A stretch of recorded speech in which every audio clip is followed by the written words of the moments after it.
The mid-infrared instrument, or MIRI, on the James Webb Space Telescope is unique in a number of ways. First of all, it looks at a different part of the electromagnetic spectrum than the other instruments do.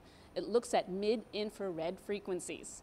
Second of all, it takes both pictures and spectra. To find out more about the MIRI, we have with us the European principal investigator, Gillian Wright. Gillian, it looks at the mid-infrared range of frequencies.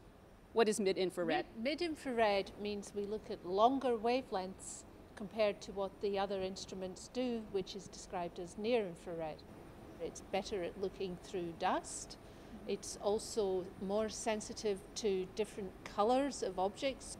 Lots of molecules that might indicate life on other planets. Those molecules make spectra in the mid-infrared.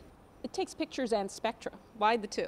Yes, because to do our science, we want to be able to take both pictures and spectra. So I suppose in an ideal world, we'd have had two mid-infrared instruments on JWST, but there wasn't space, so we built it into just one instrument that does both things. And I understand we have a real, honest-to-goodness MIRI right here at Rutherford Appleton Laboratory, right? Yes, we're all really excited because we've just finished putting the flight model of the instrument together and we're about to start testing. So Gillian, this is the MIRI, huh? Yes, this is the MIRI. This is the flight instrument, so we need to be very careful.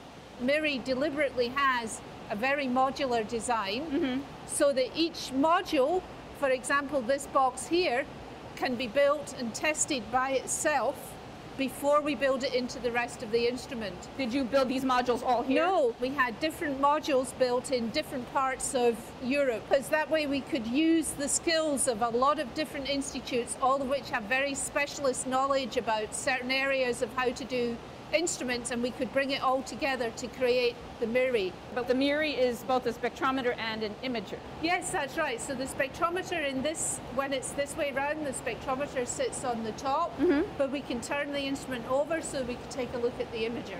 The light would come in here from the telescope and it hits the mirror, which turns it and sends it to the middle of the instrument. Most of the light is then sent to the imager, so that we can take pictures with the imager, and a very small fraction of the light is sent to the spectrometer for us to do spectroscopy.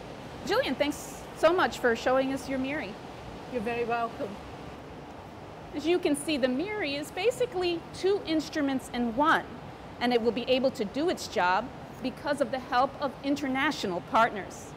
Thanks for joining us from another edition of Behind the Web.